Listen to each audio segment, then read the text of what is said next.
You are listening to and watching for the first time ever the Scars and Guitars podcast series that syndicates for the A-List Online. My name is Andrew Mackay-Smith. Thanks so much for tuning in.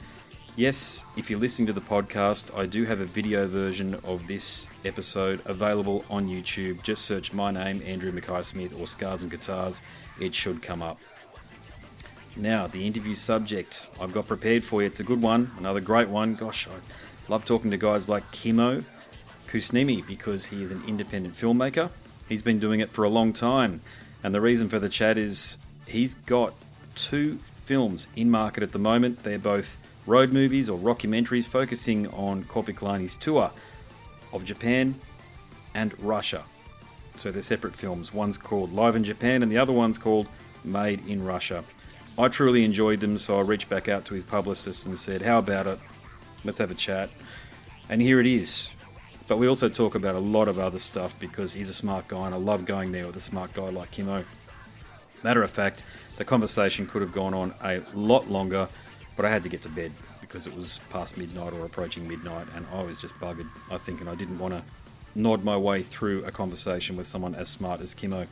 So here he is, Kimmo Kuusniemi, the independent filmmaker from Split Screen Films.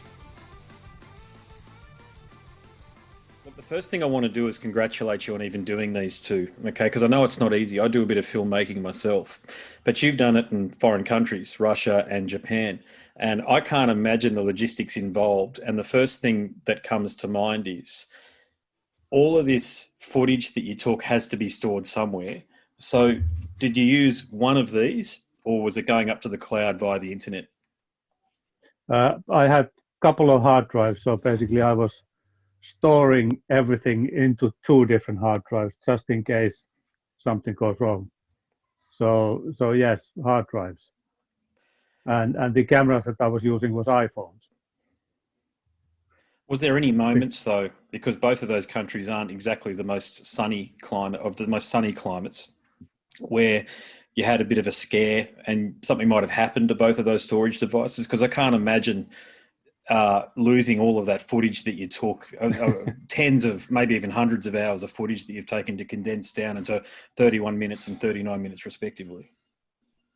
Well, that actually was because we were constantly on the road. So we were kind of on trains and planes and automobiles. And there was one train trip that because of course, like as a filmmaker, you first thing you check is everything related to your equipment that it's with you. You might get something else, but for some reason I left the hard drives in the train.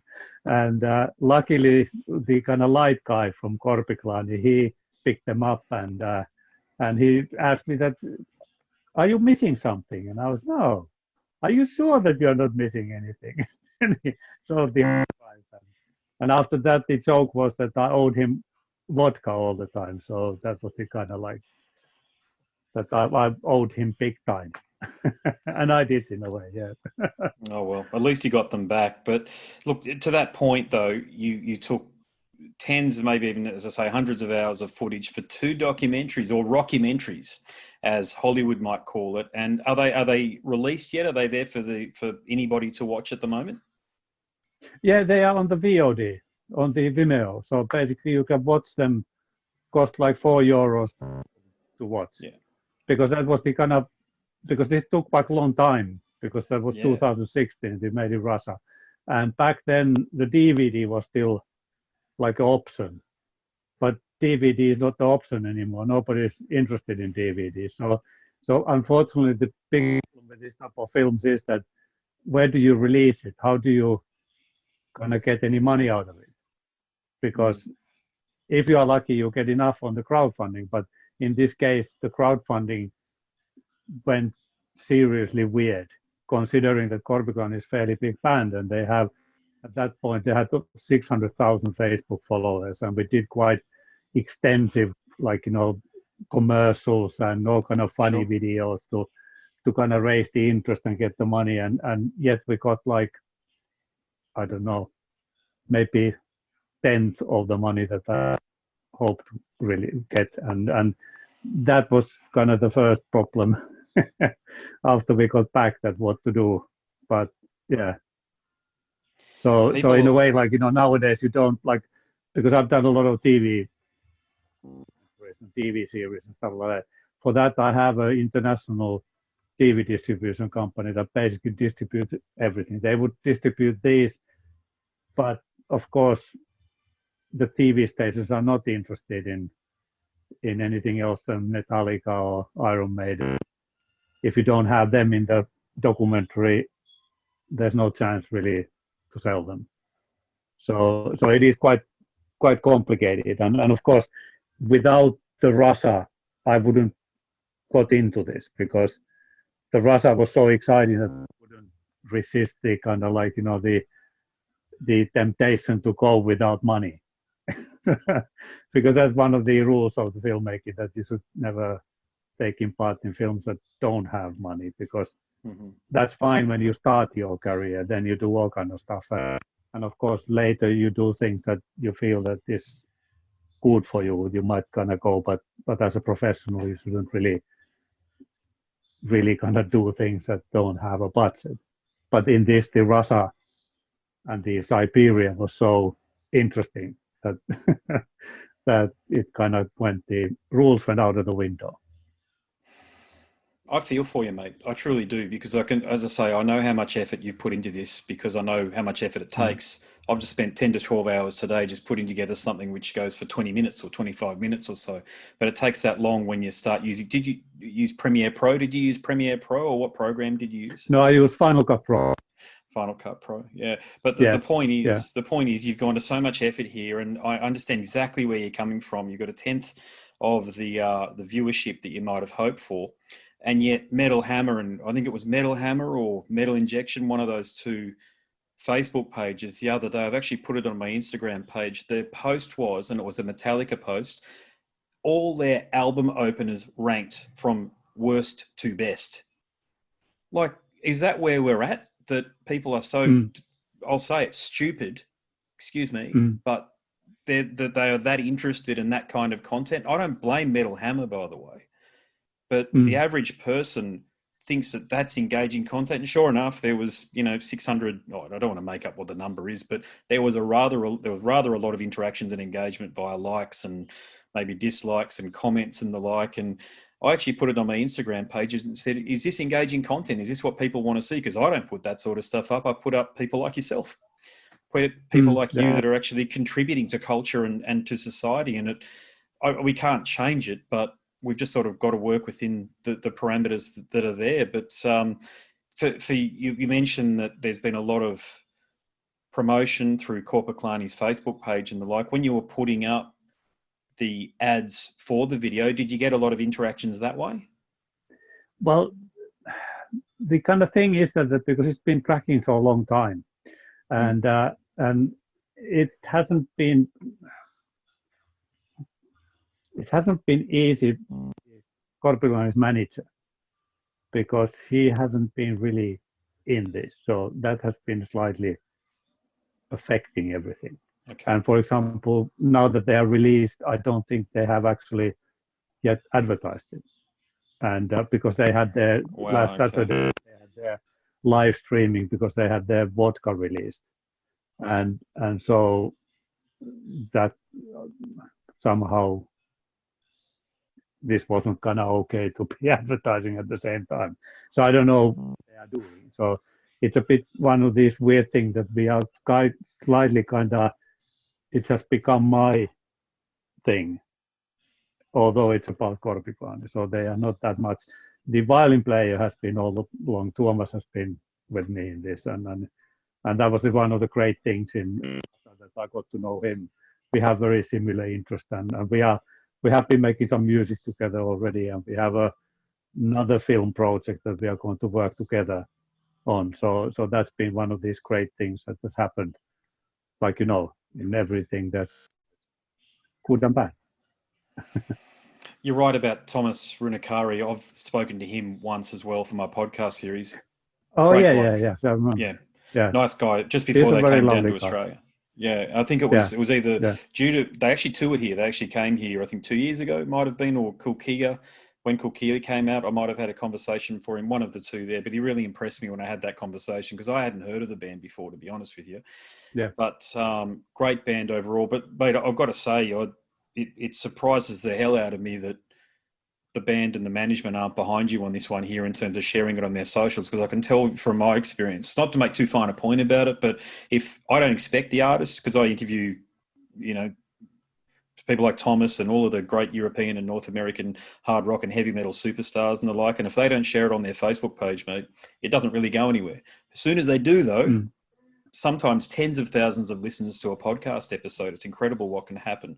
So, yeah, I mean, can you do anything to change that in the short term? Because that's a shame. Well, I think these need to be seen. It is kind of, they do what they do. That's what I've been saying. That because for me, the films are done, and there's new things to be done, and it has been financially very kind of like a hard thing, but they are done, so they're kind of paid. So whatever suffering there was in the past, it's in the past, and and yes, I'm quite sure that they will do something. But like I said,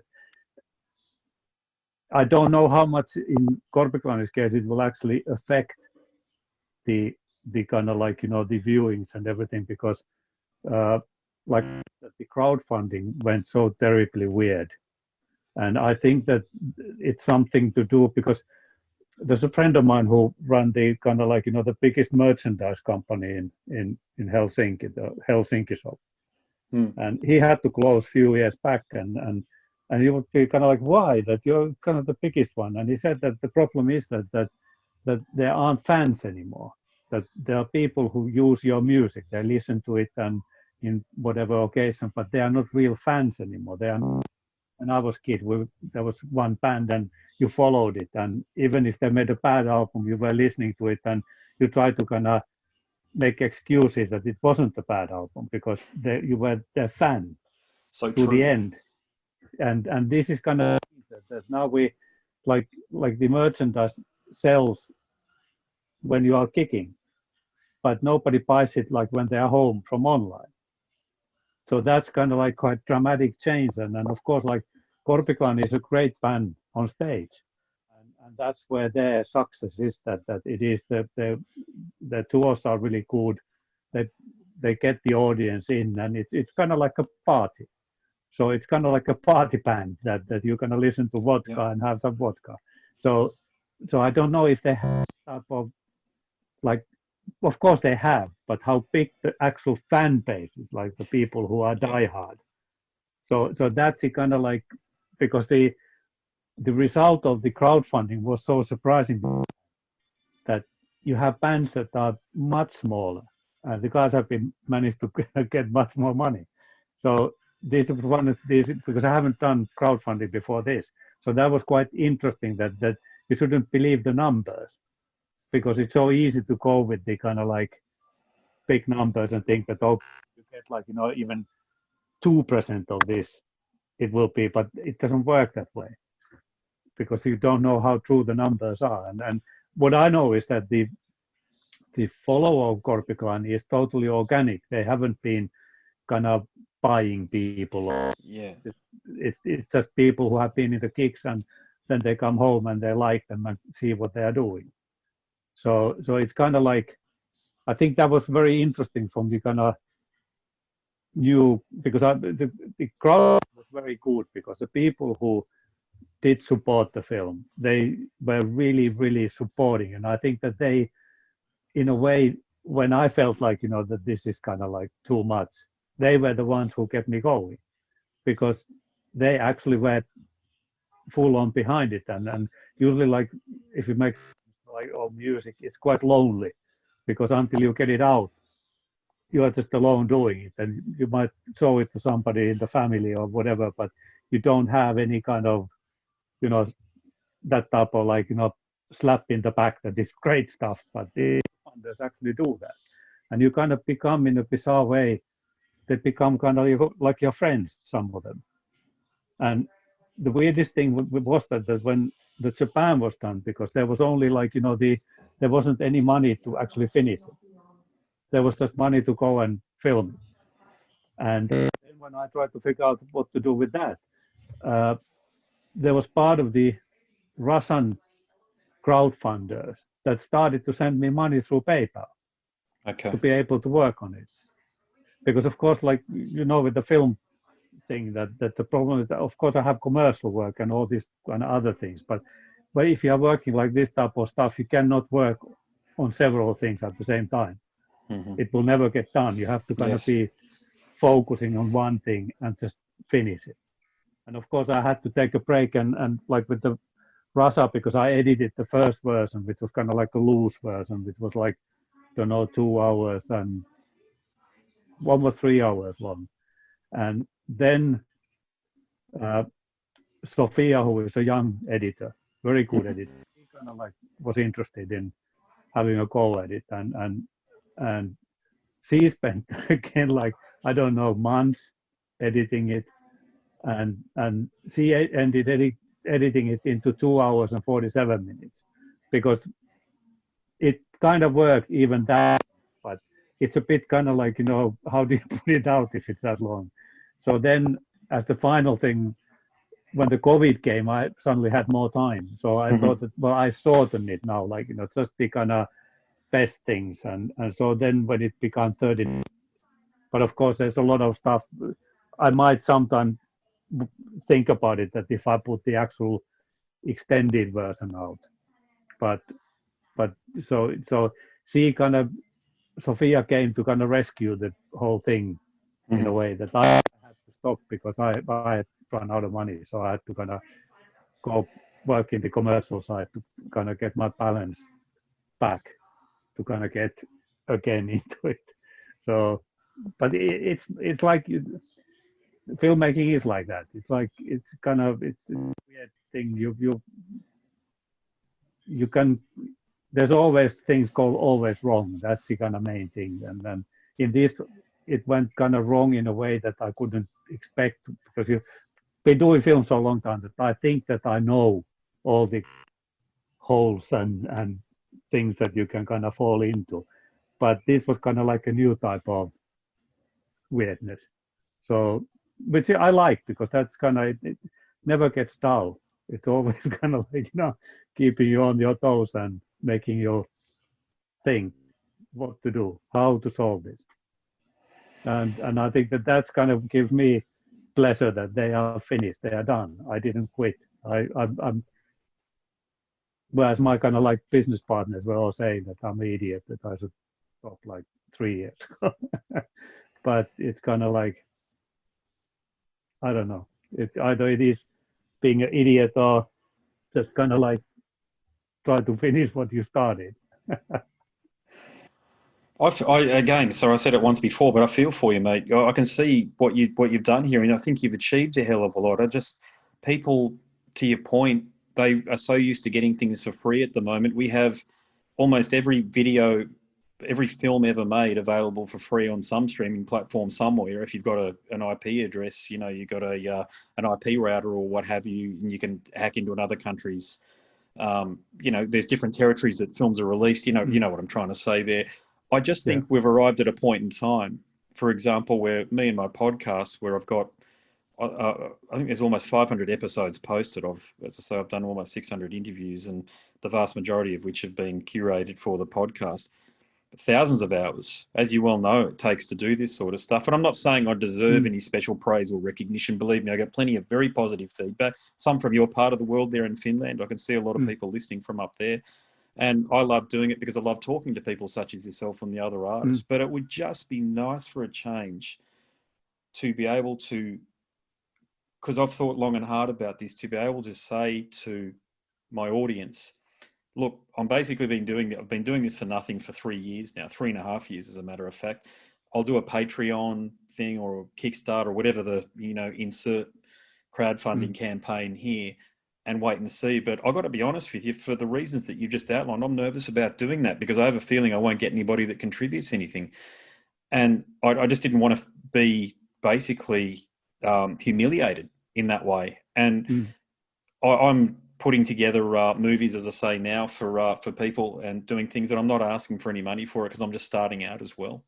I've just Yeah. graduated from university where I've learned how to do a lot of this sort of stuff. But the bottom line is, and I'll summarize my point here is that as creators, we are up against it, mate. We are truly up against it. And I think for people listening and on YouTube, for people watching, granted, you're getting this content for nothing, and neither of us are saying you need to pay us for watching this specific content here, but I make a point, and it really is what it is, I donate maybe up to $50 a month to various creators, most of which are on on regular monthly payments, most of which I don't even keep up with. I just do it because I want them to know that somebody cares and that somebody out there may well be listening to them and the like. So, mate, it's a very interesting dilemma that we are in. But I know here in Australia, the federal government have gone to great lengths, and I've got to applaud them big time for this. They're going after bloody, those bastards at Facebook and Google, YouTube.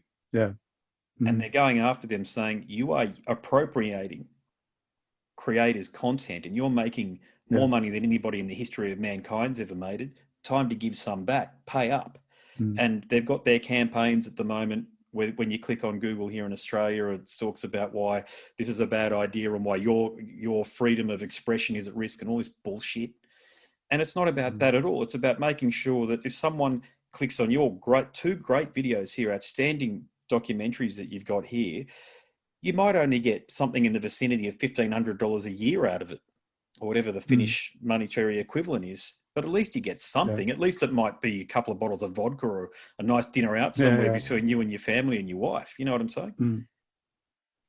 But I think it's a bit kind of like, because most people don't understand what I do, but if they kind of like listen to what I'm doing and some of the craziness of it, because I think that it's like I started as a musician, and then it was natural to make films because film business is more like a real work that you actually can get money out. So, and I've been for about 40 years making films, so I have been able to stick to it, and I cannot complain. So I've been lucky or whatever, but it's kind of like, it doesn't matter how successful you are. Like I have a friend who I work with, and he does the big things in London. And we did them for a while together, but I kind of drifted away because I didn't like it, because it was like working in a factory. The money was good, but it wasn't like, there wasn't anything me in them. It was just kind of like being a technician. So I didn't like it, and he kind of likes it, and it's been good for him. So he has to, but it's still, in the end of the day, it's not the money why you do this. This is actually something that is a kind of like a calling, and the money just because you need money. You cannot live in the modern world without money. So in that way, it's kind of, because like I started with a 35mm film and 16mm film, and it was bloody complicated because to make anything, it cost arm and leg, because film was really expensive. The laboratories were very expensive.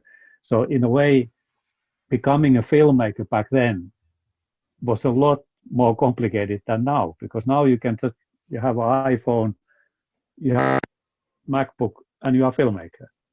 And you can do stunning things. There's nothing stopping you making like a feature film. So in a way, I think that there's been different complicated things in the past, and there was a much higher threshold to become a filmmaker, because you actually had to understand quite a lot of, because with film camera you have to know what you are doing, you have to know the lighting, you have to know everything, because you cannot preview it. It's just kind of like, you film something and a couple of days later you see the rushes and you see if it was okay. So in a way, like, I'm trying to say that I think that it's always been a struggle. And I was doing the film, then came the video, then suddenly you had all these kind of millions of people who could kind of play the rec button, press the rec button and aim it that way, and they became filmmakers. So there's been all the time challenges. in a way that like now we talk about the COVID, that it screwed up everything, and it actually changed quite a lot of things that I was kind of preparing to do. But it's nothing new in a way, because I've been going through all these different technical revolutions and and then you adapt. And in a way, I think that yes, it is more complicated in where to get the money now, but it's still about the adaptation, that you have to just try to figure out what can you do, because there's now much more options what you can do. So in a way, it's kind of bleak, but I don't think that it's bleaker than it's been before. There's been different type of problems. So in a way, like, now this VOD that you can, with a Vimeo, you can just have your own TV channel. So of course that's not easy to start it, but at least you can have it, and then you can start to kind of, if you can create interesting content, you can start to get money in, and you don't have hell of a lot of money coming in to just make the living. So in a way, I think that yes, it would be nice if people would be appreciating people who make things, and in a way they do, because if we would take away the music and films and everything, world would be quite bleak. And unfortunately, somehow people have managed to kind of got the idea that they don't need to pay, and they maybe think that they are paying it for, if they pay Apple or Spotify or something, a tenner a month to have everything. But of course, it turns out to be kind of like you have to have 1 million hits, and then you get like $100, and so it doesn't compute. So there is a problem with the, how to even it. And of course, the problem is that the people who are successful, they make all the money, because that's where it ends. So it is the kind of little people that suffer. So yeah. But what I'm just trying to say maybe is that it is kind of bleak, but if you try to use your brain, there is ways of doing things and getting over it. And not everybody makes it, but that was how it was in the past. In the 80s, when it was film, it was even less people who could actually become a filmmaker. So I don't know. I think you've made some extraordinarily good points there. I haven't gone this deep into the creator's dilemma with anybody before, so thank you for doing that. And let's talk about both of the videos, though, both of the documentaries, though. So you've got Live in Japan, which is 31 minutes and 22 seconds of just great stuff, you and Korpiklani over there. And then there's the one in Russia, which I can't separate them, to be honest with you. I like them both equally. The Russian documentary lasts for almost 40 minutes, or 39 minutes and 22 seconds. So there's, for people out there listening, if you're wondering if you're going to get value for money, you will get value for money with these two, because they are very beautifully put together. And that's the key thing. You've really thought about the cinematography aspect. I like the swivel motion that you've got on there. At first I thought it was a bit vertigo-inducing, but then I got used to it, and I like the way that you do it. I came to sort of look forward to those times when you started to introduce it. But just around the point that we more or less started talking about, you do tour with the band Korpiklani, and I have spoken to Thomas before from the band, the violin player, as I mentioned, and I like that you have a great rapport with him, and indeed with the rest of the band too, certainly on the road. And I love the way that you showcase the rawness of life on the road, because I think a lot of fans, they probably think that there's a cliche of sex, drugs and rock and roll. It's not. It's pretty bloody far from that. You're basically living your life as a athlete in some ways, trying to not get sick, but it's impossible to not get sick when you're traveling, because it's just the nature of touring, isn't it? But apart from being incredibly rewarding for you, as you've just outlined, but also when you're touring and traveling with the band, probably being very tiring and draining as well. You're a filmmaker, so you can make a film on just about any subject you choose. Why choose these two? Why choose the subject matter across both countries? Well, it all started with the Made in Russia, and then because I did 2008, I did the Promised Land of Heavy Metal, which was the documentary about Finnish metal scene. I don't know if you've seen it. And I'm just gonna write it down now. What's it called? Sorry, Promised Land of Heavy Metal. Is it in? Has it got English subtitles? Assuming it's in English. Oh, it's in No, English. no, Okay, it's there in you go. English. Great. Yeah, Okay. yeah, yeah, yes, yeah, yeah. There's been several different DVD releases and stuff. It was actually fairly big at the time. There was an iPhone app that had the whole documentary, and Oh, that was the first I should iPhone know app it. My with the. apologies then. Yeah, no, it sounds No, great. Yeah. it's fine. But yeah, so when I was doing that, because that was quite weird, because uh, like any TV channel in the world, metal is not something you want to do anything about unless it's Iron Maiden or something. And but Sakari Heiskanen, he was the head of Finnish entertainment, and he actually kind of now works with me.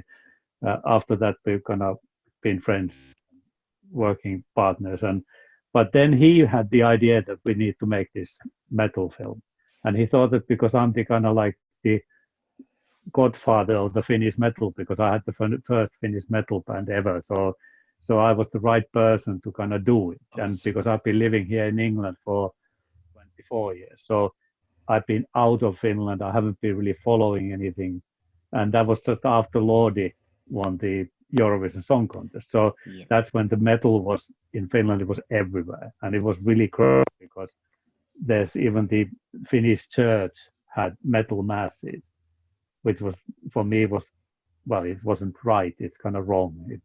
Metal and church shouldn't really mix, but it was kind of and with that I had good access to all the bands, and that's how I got to know Korpiklaani, because they Mm. were in Tuska Festival. It's a big festival in Helsinki, and they were they were supposed to play there, but their instruments were somewhere in Germany, so they were just getting drunk, and so I had this really nice drunken interview with them, and how we kind of started keeping in contact with Jon. And I kind of like, because I after the Promised Land of Heavy Metal, I had the idea that it would be nice to make kind of like a sequel to it, and so I've been kind of collecting interviews and stuff, and so I've been meeting Jonne in different occasions, few times, and then that was 2016 summer. We were again like doing kind of like what's been happening, kind of catch up interview. And then Jonne said that, what about if you make a documentary about Korpiklaani? And that, yeah, it's possible. And then I got home, and then I started to kind of look what they are doing, and I saw the Russian tour, and I saw that it was really extensive tour, that it was through the whole Russia area to Vladivostok, which is in the kind of like, next stop is Japan. Mhm. So I thought that this is like something, special. So that's how I got into it. And then there was the kind of next thing, that how the money, can the record label put money into it? No, they couldn't. And then it was the crowdfunding, and the band didn't want to do a crowdfunding, so I decided to do it myself. So, and take the the complete risk of it. And and it was just because I saw that the whole thing going to Russia is so exciting. Mm. And of course, it was also quite challenging, because I knew that I cannot go with normal cameras, because there's no time, and I have to carry everything. For There sure. isn't any, Yeah. and I had to also film while carrying everything. So then at that point, the iPhones already had become like, like, wow, this is really good quality that you get out of them. That they are better than 10 years ago the £100,000 professional cameras. Yes, I So know. Yeah. see, that's the kind of like, and I love technology, so so for me it's not a problem to kind of ditch this size of big camera and take the iPhone, and then like getting gimbal that is rock solid, and you can put it on a stick, and then you can have suddenly a flying camera that doesn't bother anybody, but you can have it in the singer's face like this, and it's just kind of like a selfie stick. So all these things kind of like, it was in a way going there with this equipment was quite a risk, because I haven't been relying on this ever.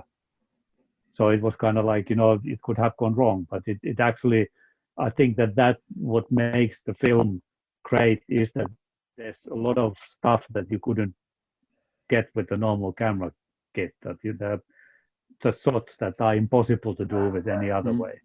So so and there was like what was one of the things that really was great was that I did some Facebook live streaming, and I used the Kimmo. It wasn't that type of like you see a lot of these kind of put a camera somewhere and then it's the people walking around and that's. But I was actually doing like kind of complicated, like the camera flying in amongst the band and into the audience type of things, and it was fantastic feeling when you saw the kind of like the whole screen was almost full of likes and love and the Facebook symbols. Yeah. And that was something that I haven't experienced before with the long time of filmmaking. That was like I was actually connected to the audience and they were reacting to what I do. So I could see that they like what I do, kind of like and that was one thing that took in Japan. I was trying to kind of expand that. So that's kind of like I kind of talk a lot, so I kind of got into a tangent in the No, that's story. fine. I don't mind at all. I think what you've done here is marvelous, as I've said a few times already again. But talk as much as you want about anything you like. Believe me, that's I've got that forum for you, so no worries. But I will ask you this question though: is that what did you feel were the most interesting aspects of each of the films? Well, I think Russia was the most because Finland has the longest border with Russia in Europe, so we have had a bit kind of like complicated relationship with them, and with the wars and everything. So Sure. I have been before, like in Soviet Union, but I haven't been in Russia, and I always said that I never go to Russia except if I have to work there. And it's just kind of like silly thing. It doesn't mean anything. But that type of kind of like I do, yeah. long time Put it ago out when there. you are younger. Yeah. and so I, in a weird way, I kind of had the completely wrong idea of Russia. Like I think a lot of us have completely like I think the media is part of it. They don't Agreed. really kind Yep. of we don't see positive news. We see all kind of bad Yep. news at how everything is falling apart. But when you are in Siberia, people were so fantastically lovely. And and instead of like if you are kind of like filming in New York, you are kind of worried about yourself. And you are aware of your surroundings that something could go wrong. But in Siberia, where you might be the only Westerner inside, there's no threat. There's no. It was just really, really nice. Mm. Peaceful, calm, and and where we kind of expecting that Russia is falling apart because of this and that and whatever. Couldn't see it. It's like one thing that we were worried about was like flying with the kind of like the Yeah. Russian planes The domestic in the country flights, because they keep on dropping all the time from the skies. But Tuomas told me that I think it was 2010 that Putin said that enough of this. I think they lost the kind of like the Russian choir or something, one accident or Shit. something, Yeah. and Putin said that this has to stop now. That they have to get new planes. So all the internal planes were brand new. They were actually better than when I was flying with the British Airways. So have we heard about that? No. I People haven't said, heard yeah, about when it, but I agree. I agree with you that Russia cops a raw deal because of what's going on in the mm, United States and the way Russia and Russians in mm, general are being demonized by one side of politics mm, over there, and it's just garbage. Because my wife and I, my family, we've traveled a lot. We've met Russians in the Philippines, and mm, my kids have played with Russian kids who couldn't speak English or had yeah, very limited grasp of English. No worries, great kids, mm, just like Australian kids or Finnish kids, I imagine. So there's this whole thing that the media has othered Russia. That's them. They're yeah, these people who meddle and interfere in elections. mm, which I think is bullshit, by the way, because I've done a lot of research on it, like independent research, by the way. I'm not swayed either way. I just wanted to get some understanding. As I say, I'm a journalist. I had to do some essays and investigations on it whilst I was at uni, and yeah, it's crazy. There's this perception that Russia is something, but you got to talk to someone like yourself who's been there and can tell you firsthand that it's actually quite a nice place to be. And it is, you of course always have to kind of keep the people and the politics. That it's kind of like, I think what I've always liked in my job is that when you do commercial stuff, and here in UK I've been working for some very big companies, and they send you here and there, and I've been in Johannesburg when people said that it's crazy, you will be killed there, and no, I wasn't, and it was absolutely safe. I asked the guy that, can I rent a car and drive around? He said yes, just don't go into this neighborhood and that neighborhood, then it's fine, and it was. And it's just kind of like, what I love in filmmaking is that you actually are working with real people in different countries, and that's the best way to kind of like understand people. And I think that everybody should kind of have that type of experience, then we would have much less racism and all these ugly things, because you would just realize that people are exactly the same. Doesn't matter what their religion is and how they look like. They have exactly the same. They want their kids to be kind of like, schooled, and they want them to success and other things. So that's kind of like why the Russia was probably one of the best experiences of filming trips to me ever. And I've been in a lot of places. So yeah, it is kind of like, Japan is something that I've always wanted to go to, and I work here for big insurance company called Direct Line. You probably have it in Australia also. And I think so. they were expanding to Japan, and they hired me to make a film Japanese market that would make them kind of like excited about it. And we made like kind of like a spoof Mission Impossible film, and I was hoping that I could get with that film to Japan to show it, but unfortunately the Japanese bosses flew in. I wasn't able to go there. So this was kind of, again, like I really was looking forward to get there. And like in the film, Tuomas is talking about the similarities and things in the kind of Japanese culture. There's very strange connections to Finnish, like, the being silent. We don't need to, well, I'm not a good example of a Finn because I talk all the time, but I can also be quiet without talking. So it's not like here, if you are 5 minutes in quiet, somebody has to start to say something. But in Finland, you can kind of sit long time without nobody getting kind of like feeling a little bit like what's happening. We have to say something. So that was, Japan was like, it was very different experience. And Japan is quite interesting in the kind of, there's the spiritual side of it, which is very strong. And then yet they are the technology and the industrial side of it is very kind of like presence everywhere, but it's this kind of weird things. And we went there that long, but I plan to go again soon. Yeah, I don't blame you. And what did you leave out? Did you have to leave anything out that you thought was too risque that you can talk about? There was this kind of funny thing about, I think that Korpiklani is quite a lot about alcohol.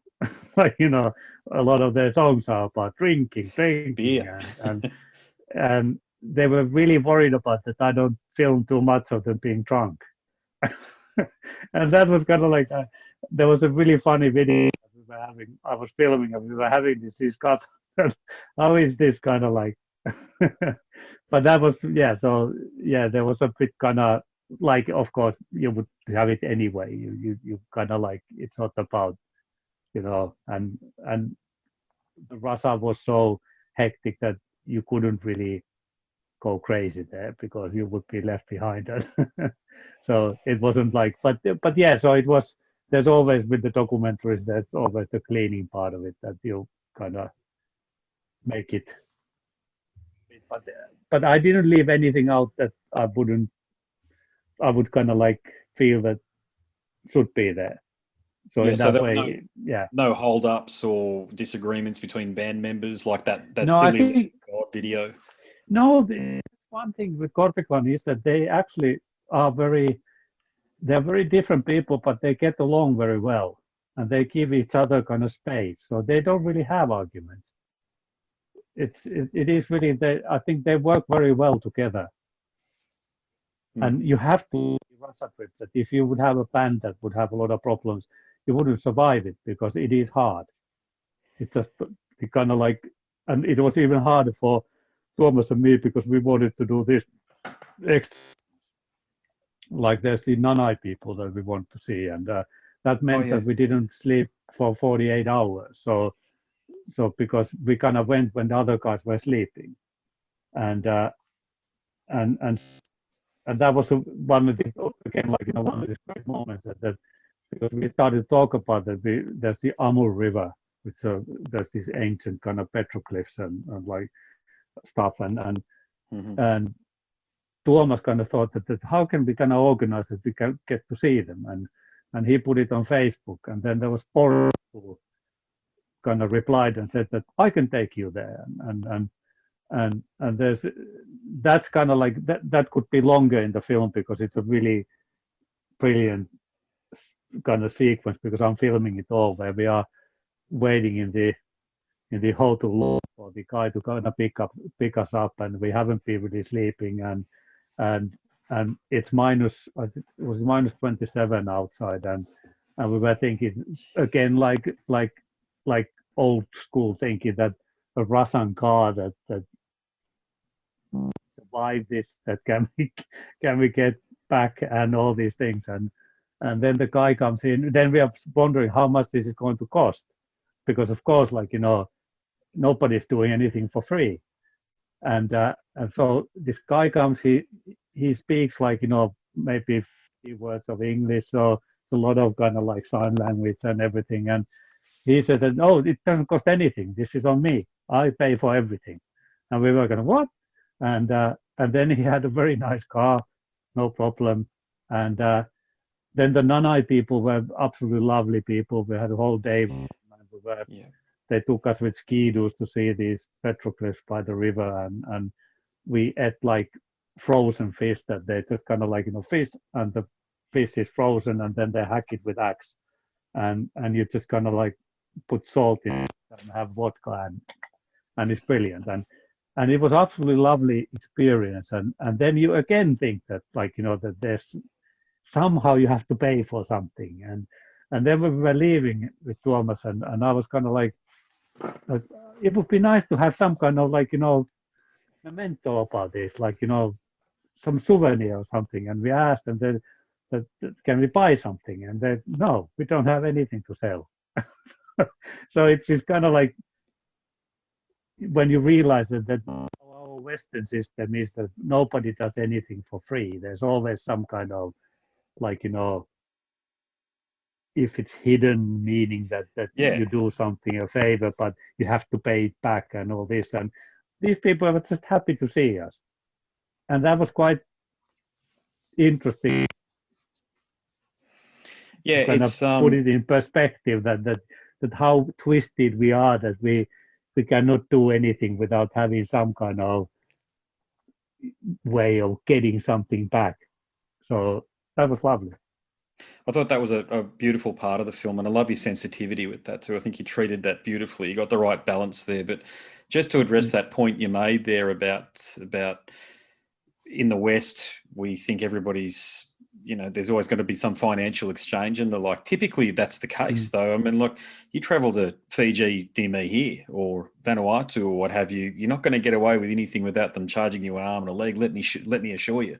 And mm, that's what I loved about what you exposed there was we've talked about Russia getting a raw deal from the United States or media in the United States in particular, but it's just, the common narrative across social media if you pay too much attention to it though. But it just brought out that beautiful side to the Russian people, and that there is this mm, vast culture there. It's not just a homogenous culture. There's all sorts of different people over there, and you're able to bring out the generosity in the people too. And I think that's going mm, to be, it's, for all the reasons that we've already discussed, that's going to be a pleasant surprise for people. But were there any moments in either film? Because I know you didn't do anything death-defying or too daring, but were there any moments where you thought for a moment, "Oh, hang on a sec, things could go pretty south here"? Yes, in Russia there was, yes, because in Russia dealing with the normal people is fine, but you don't want to get involved with the police or the military Mm-hmm. because that actually is where you can actually disappear if you are in Siberia. So we had a moment that because of course, like we are in a train that is normal Russian, whatever Trans-Siberian train. So we are amongst the Russians there, and then of course the band feels that oh we have to have a little bit drink, and drinking is not allowed in the train. Mm.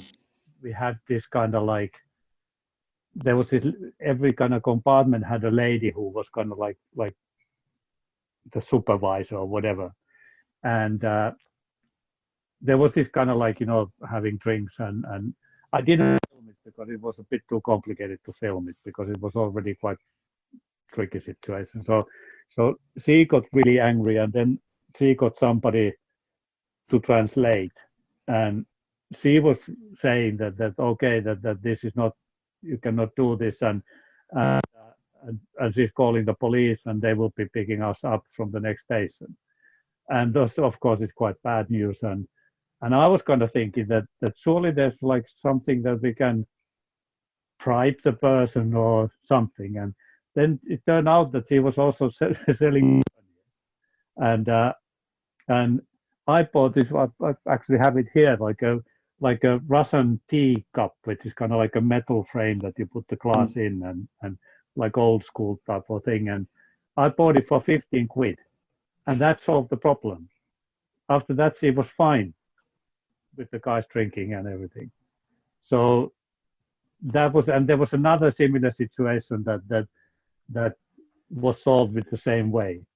But that was also kind of like uh, for me that was not cool because basically if you go somewhere you should respect people and you should respect their culture, you should respect their rules.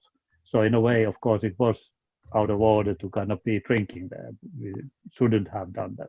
Well, I didn't drink. I think I might have had one, Sneaky but you know what drink. I'm saying. So in a way, if that would have ended badly, it would have been our own fault. But it could have ended quite badly. So, but but that's kind of like that. That's in the longer version.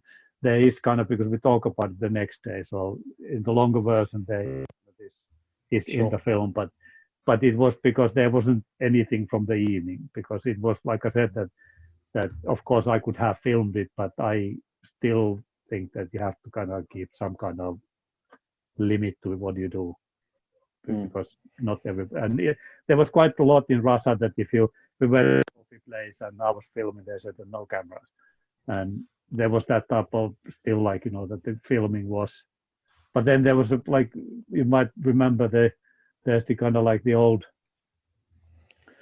kind of like statue type of thing where there's a couple Okay. and Yep. they're taking pictures of them and I actually kind of sign language that is it okay that I film them, and they were just happy. So it's not like that they Russians don't be filmed. It's just like that for some reason the businesses are quite worried about the filming, but like this wedding couple and all that they were all very happy about it that I was filming them. So and that's the great thing with again like if you would be with a normal big camera, everybody would be aware that you are actually filming. If you are going with an iPhone, then it's just like a tourist. So it's a very very good camouflage for professional filmmaker that you I can bet. get really great stuff without people being aware of the camera. And it's like with the audience that I think that the with the Russia the audience is so fantastic and I think it comes hopefully through the film that how they are so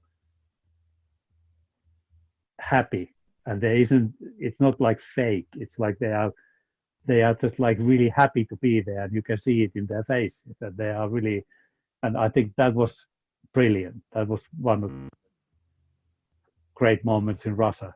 And in a bizarre way, the Japanese audience was same. They were very, very kind of like excited, and I was expecting that they would be more kind of like, kind of looking and clapping, and Hmm. you never learn. I remember that bit in the film, actually. Yeah, that was in Vladivostok from memory, Mm, with the young couple in Russia. uh, Was that in? I thought that was in Vladivostok. I think it was before that. Never mind. It's on the it's on the film Yes, anyway for yeah, people to yeah, see. So, yes, it but is. Yeah, yeah, it yeah, was a. yeah. But I guess it begs a question then, for the length that both are, so 31 minutes and 22 seconds and 39 minutes and 22 seconds, and you would have taken so much footage. What was the editing process like? Did that involve a lot of vodka and Jack Daniels? No, it's too hard. You cannot drink and edit because it doesn't work that Hey, I've way. tried. But yeah, no, it with the Russia, there was so much footage, and because I filmed, there was 13, no 15 gigs, and I filmed all of them. So sifting all through that and finding the moments, and because the difference between Russia and Japan was that Russia I only had one camera, so whatever was done from that needed to be kind of. But what Sophia did was that she actually did this weird kind of collage of songs, just little snippets of things, and which might annoy a lot of people. But I thought it was quite wacky. It was kind of like the way that she edited it was very hectic. So she actually got the feeling of the how it was. That it was just kind of like rushed through.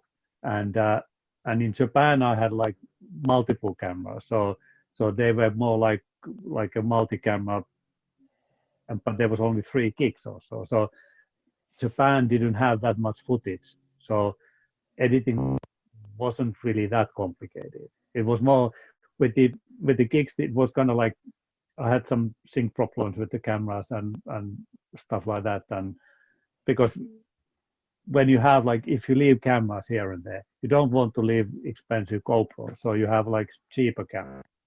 And then you have all kind of weird problems with the syncing. The They all cheaper work, cameras, but yeah. yeah. Yeah, they don't So work as so well. Yeah.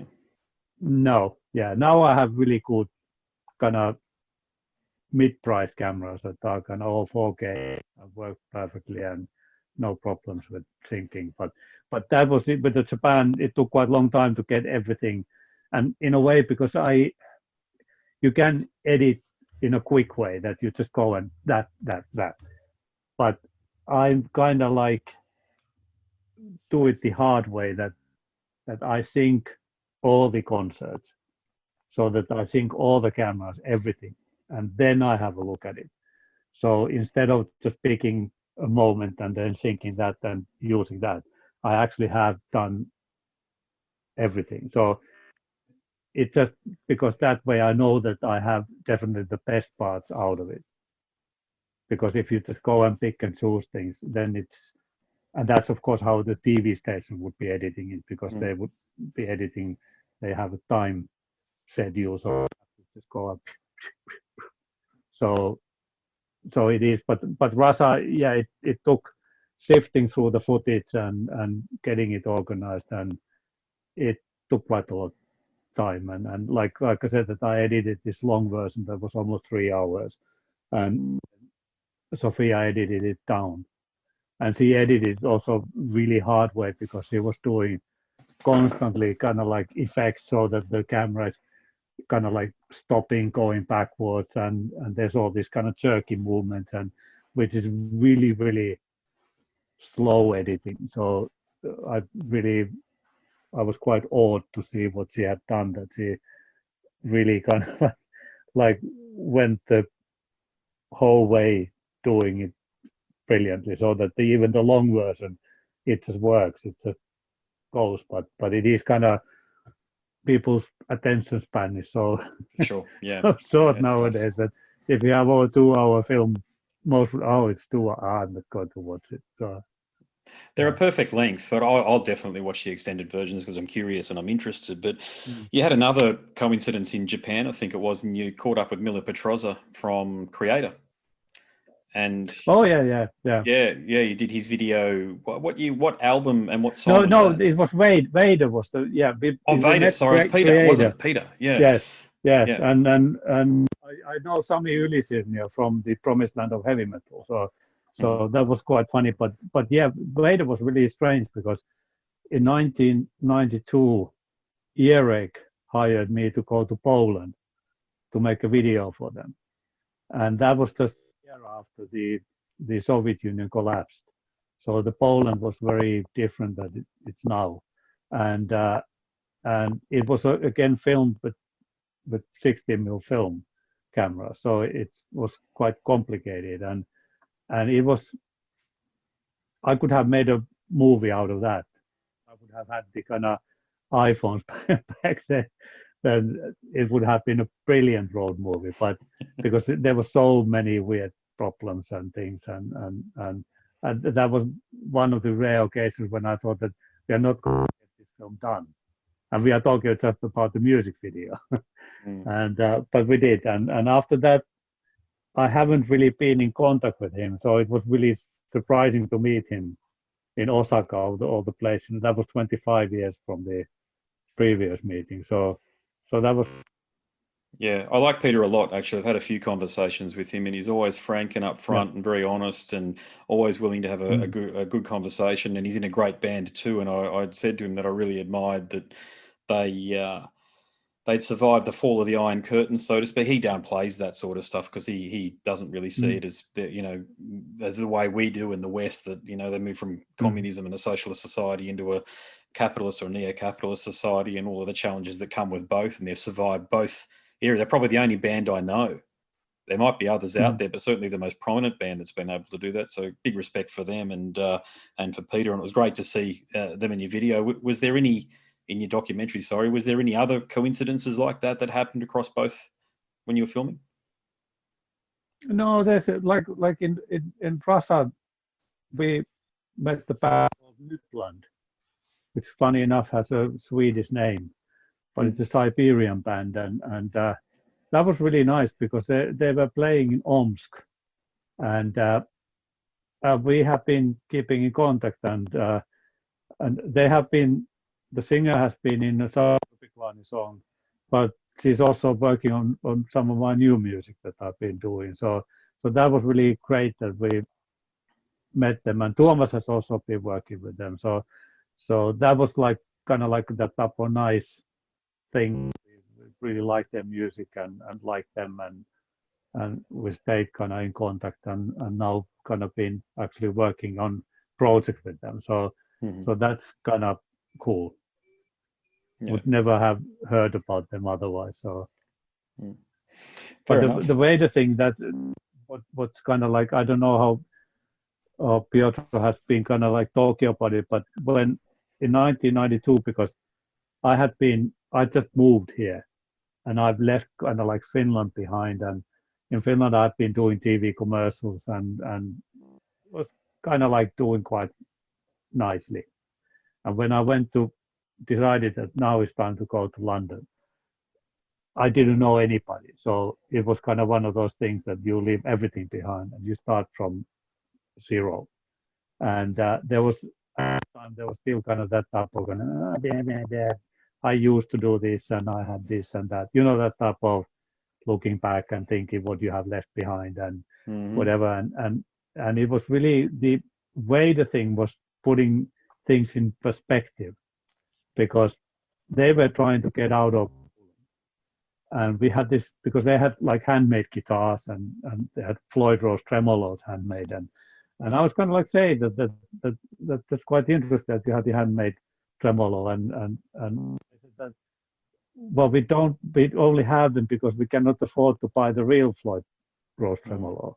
So if we buy a real Floyd Rose tremolo, it cost was it like a 2 month salary and that's kind of same time when I'm kind of complaining that how like and I have guitars that I had one guitar that had Floyd Rose tremolo and the guitar was like I don't know probably 3,000 pound guitar and at the same time I'm complaining. It's a kind of like you realize I'm a twat that I should kind of shut up and happy that if I want to move from Finland, I just buy a ticket and fly to London, and that's that. There isn't, but for them, it was kind of like to go to London for gigs. They could afford to buy air ticket, but they couldn't afford to stay there. That it's just the kind of like the difference between their income and our income was so humongously big gap that that it's just kind of like that they have actually managed to get over that. That's, I think, is something that they should be proud of, and people should know about it. That it's not like that if a Finnish band gets into touring in Europe and it's great, but to come from that type of background and make it, that's really brilliant. That's kind of hard work and complicated, and also because they were dealing with earache records, and I don't know how much you have heard about earache records, but it's not the nicest record label in the planet. Let's put it that way. Yeah, look, I can assure you there's plenty coming out right now. And I'm Al Dawson, the Australian guy, who looks after earache in the US. You might have had to I know you probably dealt with Digby, but I haven't dealt with them ever directly, but I send some stuff to him on Instagram. And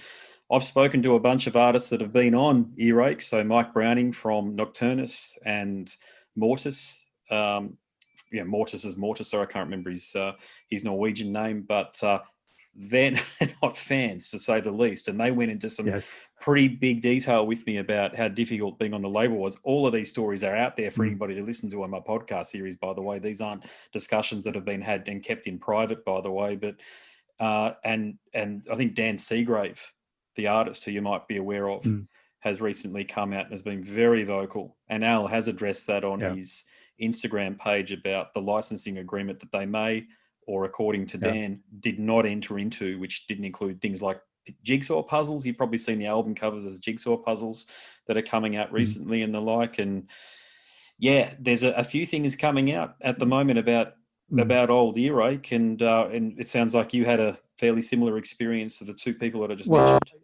It actually kind of ended my work relationship with them, with Vader, that because it was miracle that we got it done for the money, because I think £2,000 at that time, but that included traveling, laboratories, because that wasn't like now it doesn't cost you to go and film, but back then you had to pay laboratories and editing and everything, and I had to pull a lot of favors to be able to make the video, and then I think his name was Digby, the kind of like the manager.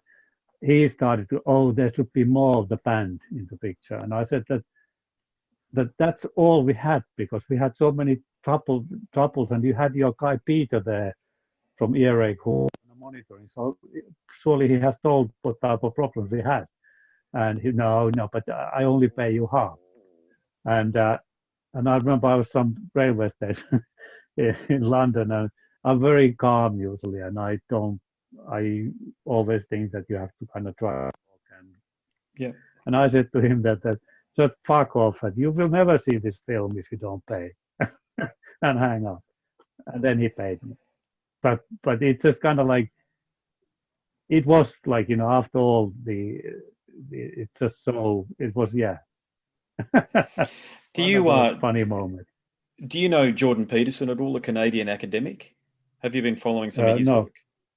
So, just to give you the very brief overview of Jordan's work. Okay, so one of the things that he's talked about in some detail. I saw him when he came here to Brisbane, and he's got his own podcast and the like. But one of the things that he talked about was success is, and I'm paraphrasing here, I'll probably miss out some important points, but this is the gist of it. Success is measured by ethics, meaning that is the great determiner on how successful you're going to be in a corporation or in business. And I've worked for Australia's largest telecommunications company for quite some time, and certainly my experience in there was that people that were a little bit here and there with their ethics and prepared to lie and basically cheat people, they got ahead. This is, there's no biblical tales righteousness and just do the right thing and put your No. head down and you'll get ahead, and all those things that my parents told me when I was a kid. Turn up early, be the first person, be the first person there, be the last person to leave. Take 5 minutes less on your lunch break. I did all of that sort of stuff, and I got to be honest with you, it was bad advice, because they might not have. It was bad advice, not by it wasn't their intentions were good, but the execution therefore is bad, because people then take advantage of it, and you end up doing work for other people, and then behind your back they're saying that they've done all of this work when you might have done it all. Or in a business person's case like Digby, or even here on the Gold Coast with some of the people that do business around here that I've crossed swords with over the years in my time as a telecommunications account executive. I don't think they could lie straight in bed, some of these people, but they go to sleep very easily at night. I couldn't do what they do, and from the sounds of things, you couldn't either. It's not in us to do that. I don't know what it is with these people that allows their moral compass to be, in my view, so skewed that they can say to you, you didn't do what I wanted, so therefore I'm going to pay you half. No, it is, and there's so much of that, well, of course, in music business, yes, it's film business, it's the same, that you have. I think I've been kind of lucky in a way, that because when I've been doing TV commercials, whatever, that I have my own style, and it's not about having a big company with glass windows, silver furniture or whatever. That it has been filtering. That I have had bad experiences, but not as much as some of my friends have. And I think that I've been lucky in a way that to get to me, to ask me to do something, is already filtering the really kind of annoying people away, that they go to some big company. so in a way, but yeah, it is. But I think at the end of the day, I think how I kind of see these things is that you have to be kind of true to yourself. You have to do everything you think that you need to do, and even if somebody is asshole, and if it's wrong and whatever, it doesn't matter, because in the end of the day, if you can look back and say that, well, I did everything right, and I didn't cut the corner, didn't kind of compromise, then it's kind of okay.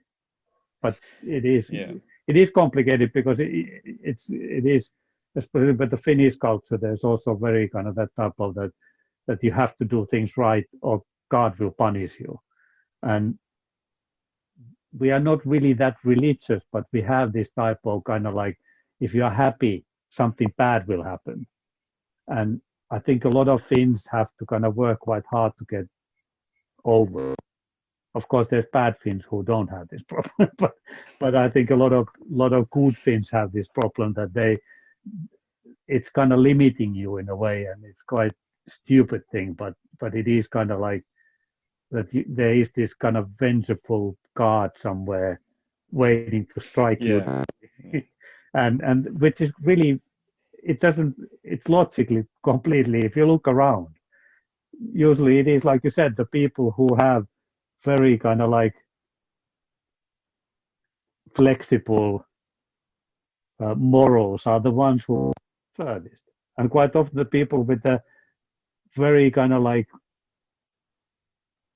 less with less skills get further, because somehow the more people know, the more they are aware what they do, and the more they care about what they do, and in a way it kind of works against them. So in a way, the people who are less skilled, they get further, because they kind of just believe that they are brilliant, whereas they are not necessarily. And I think Americans have been making studies about this, that how the kind of level of knowledge and what you think about yourself goes kind of opposite direction. Correct. So if you have very little knowledge, then you are kind of thinking that you are like this. So, but it's a bit kind of, I think you have to be philosophical. That it's not perfect, and we cannot fix it, and I think that also, what I'm quite happy that I don't blame anybody. If I have bad luck or things go wrong, it just happens. And it's my own fault. It's not anybody else's fault. It's not the world's fault. And I think that that's quite important to kind of, if you keep on doing films or music, whatever, is that you realize that it's what you make of it, and it's not that there's somebody against you, or some kind of evil forces stopping you. That's not real. It's everybody has the same obstacles. It's just how you go through them. I get a bit concerned about humanity's direction because we seem to. I wouldn't say we're on a path for the apocalypse, but if we are, we've done it to ourselves. And I think it all starts with the thieves and the liars and the people that are trying to rip people off, because there's just no need for it. I'm not saying that I'm angelic by any means, but I can tell you, mate, I can't throw one of my daughter's lolly wrappers out the window when we're driving along in the car because I feel too guilty about it for days afterwards if it's even blown out. But other people they don't seem to have an issue misrepresenting and slandering and just getting ahead by any means necessary. People in the legal profession particularly, I think, do that because we've seen too many examples of lawyers in Australia, in the United States, no doubt in Finland, but definitely in the UK as well. It's if you've got a legal case pending and it's before a jury, well, you better have a bloody good lawyer, because if the other side, even if you're completely innocent and you've definitely done nothing wrong, it's whoever argues the best case. And I understand that's just the best of the mechanisms that we could sort of invent to determine someone's guilt or not, but it really, a lot of factors they hinge on whether or not the person that is defending you is, just say you have done something wrong, like just for example, there's a rapist out there or something and they've got a bloody good lawyer and they get off. I know there's nothing we can do about it, but we know that it does happen as well. And, like you've, from the sounds of things, you've got a family, and I definitely do. And I say a prayer to Lord Krishna every night. I say that just there, but for the grace of God, whatever challenges my kids face, let them be challenges that they can rise to and not be broken by for the rest of their lives. I know they're not asking for an expressly easy life for anybody in my family, but just nothing that's going to come. Just please don't let anything come along which is going to break them, because I know people that are broken because some people just don't get put back together, whether it be a separation or a financial situation, or it's usually a separation like a divorce. Certainly at my age now, people around me, a few have gone through it, and it's taken them years to recover, for example. It's all part of the human experience in summary, I suppose, isn't it? Yeah, and it is, of course, one of these things that is quite complicated is that some people, it's about also how you see the world, is that I think that I kind of, whatever happens to me, I kind of see it as a learning experience. And whereas there's a lot of people that there's the first hiccup on the road and they, oh no, this doesn't work. Yeah. It will not work. And they give up. So I think they are the people who will have the roughest ride in the world, because you have to be just able to brush it off. Like, that if you have setbacks, and I'm not talking about now like somebody dying or something. I'm talking about like in the work and in your normal life, that you just have to kind of try to rise above whatever it is and just continue and not give up. And because it is like, especially if you make music or film, it's full of setbacks and problems and then occasionally you have good breaks, and that's really great. But it is, I think that's the kind of like, that. But I don't. It's quite like with all this corona and everything, that the world will be different now. It won't go back to the same. So agreed. Yeah. And at least when it started here, it actually was quite surprising, because you would be expecting like all kind of problems and youngsters going wild and whatever. But people actually, at least where we live, everybody was really nice. And there was that type of kind of like, of course, Brits are always polite anyway, but there was that overly politeness, that everybody was kind of like more caring in a bizarre way. Yeah. And that was actually quite like something that you think, wow, this is brilliant. If this type of thing actually makes people think about things and makes them nicer. That's very good, but I don't know if it's a long-term thing. It's to be seen, and I think for a lot of people, it's probably been quite like, because they have had to value their whole world again. Yeah. Like, that their work is not necessary forever, and what their plans are not forever, that they have to actually maybe realize more that this moment is what you have, and you have to kind of embrace it, and because you don't know what happens tomorrow. And I think that this is one of the things that if you are kind of self-employed or in kind of film or whatever, that's how you live anyway, because you don't know what's happening in a month's time or year's time. You hope that your plans are going ahead, but there might be a different plan. And it seems to be that when I plan something for long term, it never happens that way. There's suddenly something else coming, and I go somewhere else, and which is fine for me. I find it like exciting, because it's not. I find it very hard to work in a job that would be the same job for the next 20 years. You know what I'm saying? That I like the change and the challenge, but I know not a lot of people are like that. But it is, yes, we are living in an interesting time. Yeah, no, I agree, and sentiments are shared insofar as I've seen something similar happen here in southeast Queensland in Australia, where I think people are giving people a little bit more space, but I'm also seeing the boredom creep in now. So at night, you hear the kids doing the donuts in their cars, we call them. You hear that every night at the moment. And when I drive the kids to school, because we live in a semi-rural area, but it's near enough to the big city area, that they drive down. They drive down here around the cane fields, just over here, and that's just whoa! You just hear it again and again and again. And I was only a couple of weeks ago that, and I was a journalist covering it for the Gold Coast Bulletin, that 3 kids died going alleged, better use that term, an alleged 150 kilometres an hour in a road where you do not go that fast. And they're in a Subaru, a Liberty, so all-wheel drive, which, as you're aware, like those things will stick, but they're very giving. Once you lose traction, you're out. They're not like rear-wheel drive cars where you can sort of regain control. Once you're out of control, that's it, and that's what happens. So if any of these kids think that they're not going to end up wrapped around a telegraph pole, well, I saw the footage. I saw the video of these kids that were killed. They were dying, so it does happen, but sorry, just to round on the point again and not to get too morbid. I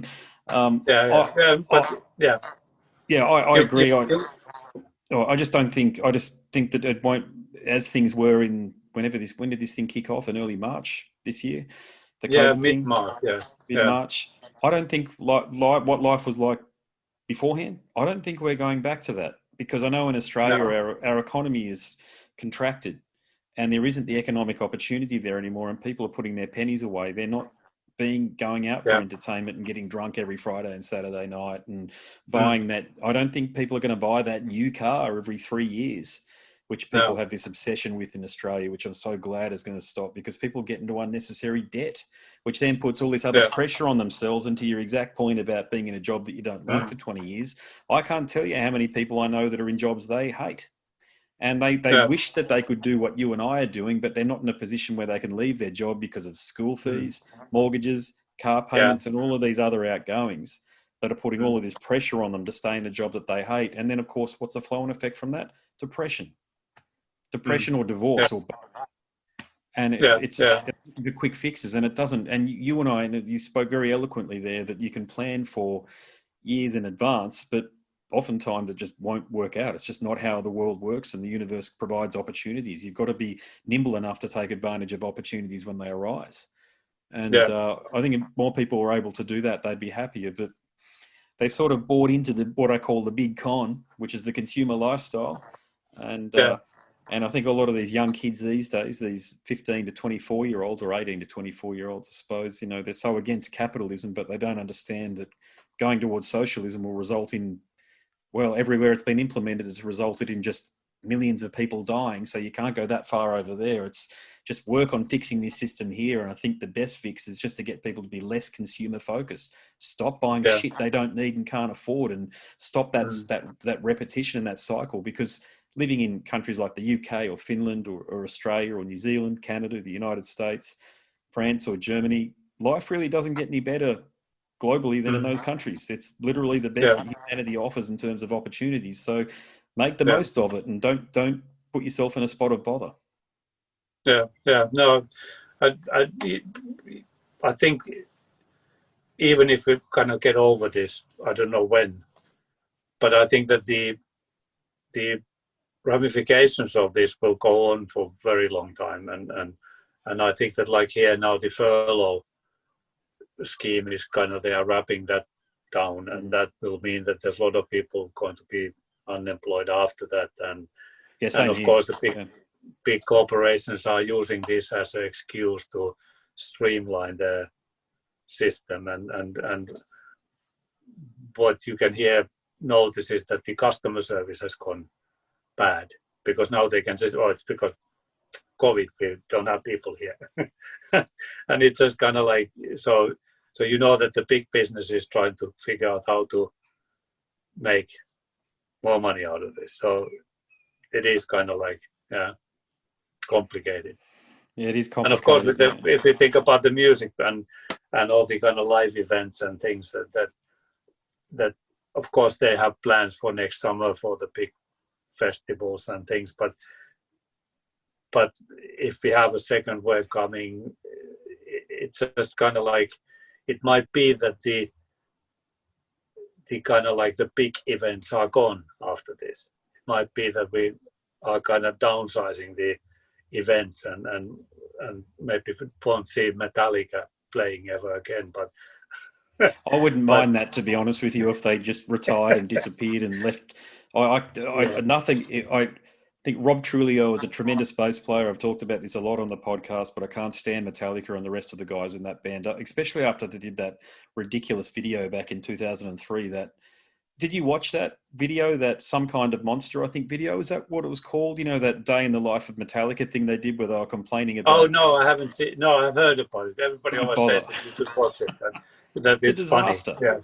Yeah, it's hilarious for all of the wrong reasons. Yeah. I mean, you got Kirk Hammett walking around his ranch, for God's sakes. I mean, these are guys that are in the top 1% of the top 1% of the population in terms of their income and their capacity to earn money, and yet they're carrying on like a bunch of school kids. What's that? Oh, you hear me? Go into the second. Hello. Yes, it switched back into this. Oh, right. Okay. Yeah, gotcha. They turned back on again, did they? They charged. Yeah, I put them on the charger, so let's see how long they work. Yeah. But I look at... it is. Yeah.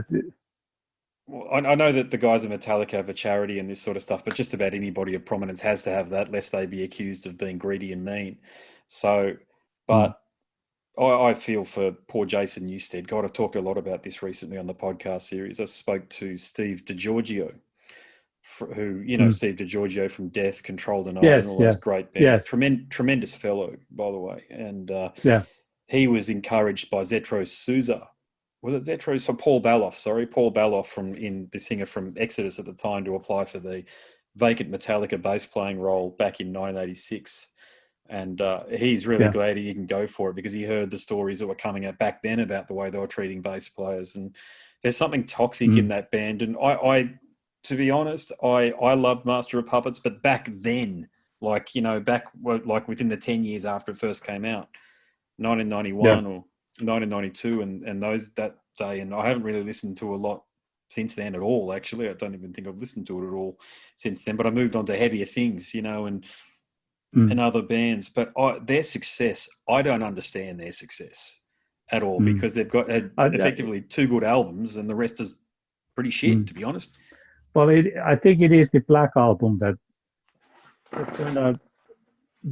is a very good album, and it's very commercial. So I think that their success is that they have been so long time on the road, and they have fans who are 15 and fans who are 65. Yeah. So they have this humongous audience, and like I remember when the Saint Anger came out. Remember that album, which was, I think I said before that I said I'm never going to buy any Metallica because remember how they killed Napster. That was the first kind of like free music, like kind of like Spotify type of thing, Yeah, I very long remember. time Yeah. ago. I, And I used to use it. Metallica kind of I was probably yes, in and his dossier Metallica of went people and that were killed them. downloading it. Yes, but Metallica went because it's illegal, and they actually started from illegal tape exchange. Hmm. They were kind of like supporting bands to kind of change tapes and all that. So from that beginning to kind of go against it, I think that was just for me, it was like.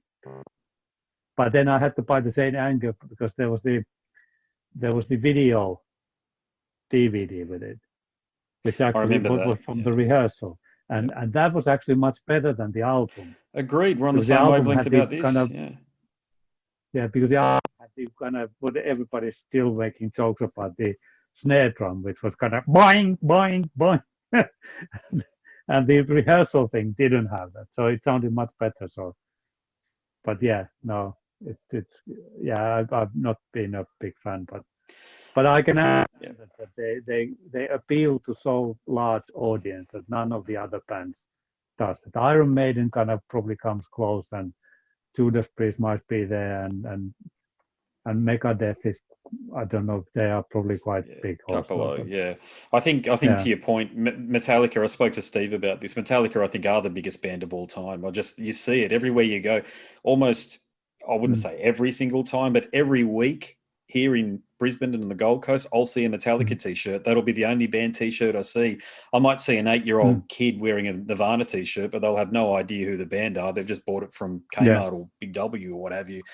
Um, yeah, but definitely Metallica, and I think Iron Maiden are like, if Metallica are up here, Iron Maiden are down here, sort of thing. They're just not. I think Rod Smallwood's done a great job for them, by the way, and Metallica and Iron Maiden. I mm, think, except for when they brought Blaze Bailey into the band, I think they did the wrong thing then. The wrong singer and mm, very bad time for them. They should have just gone on hiatus or something like that because they're too. They're well, mm, what the X Factor I thought was okay, but that Virtual 11 is on par in terms of unlistenability as Sananga, as far as I'm mm, concerned. Plenty will disagree with me, but I remember getting it mm, the day it came out. I'm that big a Maiden fan. Not anymore, I'm not, yeah, but I'm sort of over it, to be honest with you. But back then, I was right into them, and I thought, I think I listened to it half of once. I think I skipped through the tracks, and then that was it. Never listened to it again. It just couldn't be done.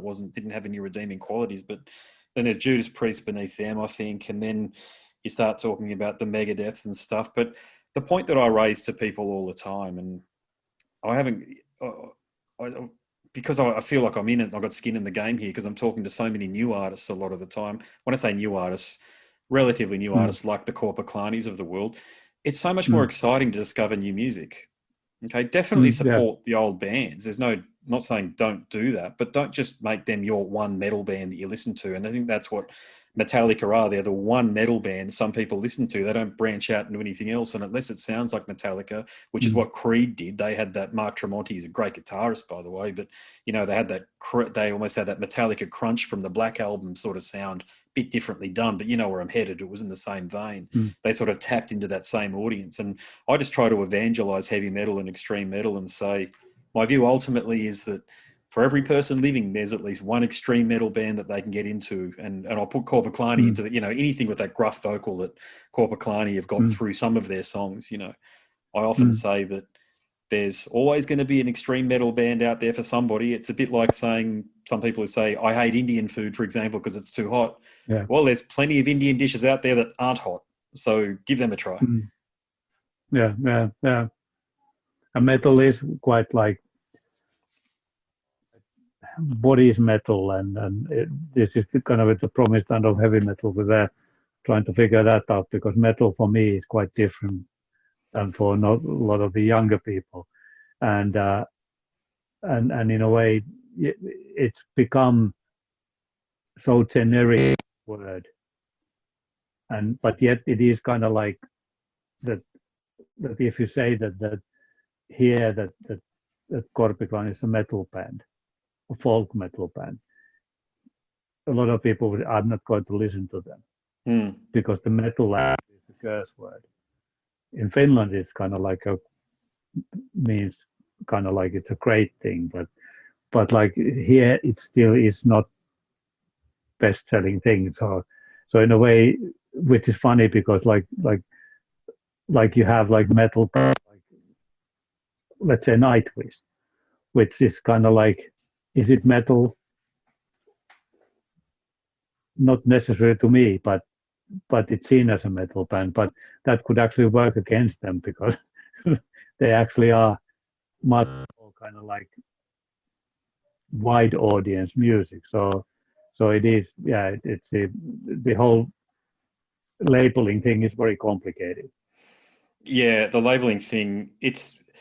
I've seen both sides of the coin on this one here. I understand that artists don't like being categorized, but it's an easy way to get your music out there to say that you're a symphonic metal band, and that's what Nightwish are, and Morbid Angel are a death metal band, and Carcass are a grind band, and all this sort of stuff. Because some fans, God, I'd even venture to suggest a majority of fans still think in those ways, But then it does. You're right. It does sort of limit their commercial reach, but it's just the best of a bad system, I think. And I've shared a lot of music that I've gotten over the years with people. I have it on around the house. I'm only listening to jazz and classical, to be honest with you. It's not for any other reason that that's the music in my old age at 42 that I'm starting to get into. But privately on my these earpods here and in the car, I listen to just about all extreme and heavy metal, and mainly for the purposes of conducting interviews, so as I can do research and listen to it, so I'm informed or I'm having conversations with people, and I'm constantly hearing new and great stuff that I think really, really could get out there. And it doesn't even have to have that commercial sound like we're talking about with Metallica or Creed or any of those bands. It's just music that I think could appeal to a broader audience. But for all I know, a lot of this stuff that I get sent from Earsplit PR and well, Tara doesn't send me any music. She gives me opportunities that people, or Taria, I think, she shares, like, I get a lot of stuff, but I'm thinking that a lot of this stuff's only going to get a couple of hundred downloads or, 1,000 listens on Spotify or something. And there was an excellent post by a band the other day. I'll give them a shout out, actually. I think it was Amber Down. They're a band in Perth, but they had a meme, the memes, and it was a photo of something like this kid crying. And it was that the feeling you get when you've spent 6 months working on an album only for someone to listen to half a song of the entire album on their iPhone before switching it off and never listening to it again, that sort of thing. And I think that is the issue that faces a lot of artists, because the internet has democratized the record industry, meaning anybody can release anything these days. But who's going to listen to anything? It's very hard to sort of sift through it all. And the record companies like Digby and Al at Earache, they're not really the gatekeepers. Well, they're definitely not the gatekeepers anymore. Consumers will listen to whatever they feel like listening to, which is why having a social media presence is so important. But then that brings up how much energy and time do you want to spend in social media, because that's a dark art in itself as well. So it sort of comes full circle again, doesn't it? Yeah. And it is. Yes, because it's in a way, it's always been that the marketing is important, but I think nowadays the marketing is just taking over the whole thing, that the actual product is not really, I mean, product like, your album or whatever. That, I know what you're saying, yeah. Important anymore at all.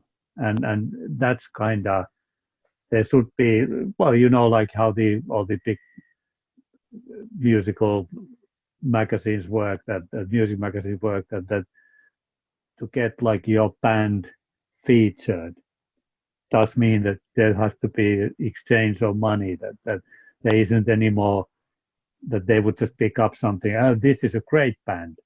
If the great band doesn't have a backing, they're never going to be found. There isn't that type of that some big magazine would just like, suddenly that you have to listen to this. This is great. That you might get that through other bands, that you have some bigger name band listens to your stuff and they mention that, hey, this is a really cool band. And that is probably the biggest lift that the band can ever get, is the endorsement from a bigger band that you can kind of like advertise. You can do all kind of things, but it doesn't really necessarily even change anything. But you have to have a hell of a lot of money to actually push something through the system so that it's forced into people. And I don't know how that even works anymore. I think that's the kind of like that type of creating, and I don't know if it works anymore. You've just got to have a very savvy internet presence and an even better engagement on social media. I can tell you, that's the only two facts that I know. How to do that, no idea, honestly. And I'm someone who studied it at uni. It's luck, yes. It is the luck that you have to be doing the right thing at the right time. Nobody knows why, and then just suddenly like goes like, and you would think about have this. A really great band. But think about this in heavy metal, and I might be wrong here. Correct me if you think I am. But outside of Ghost, there have been no new bands that have got to headliner status the last 15 years. So there was a bit, you said headline who? So Ghost it was breaking up the... You're right. Ghost are the only headline band to emerge in the last 15 years. And when I say headline band, they're the only band that can finish a festival like an Iron Maiden or a Metallica could, if you know what I'm saying when I say that. Heaps of bands have come out, but they're the only one that's graduated to headliner status. And there's something in that. That tells us something. And if you think there's been another band, please tell me, because I've thought long and hard about this. And Rammstein came out in the late 90s, so they don't count because they came out before the internet revolution.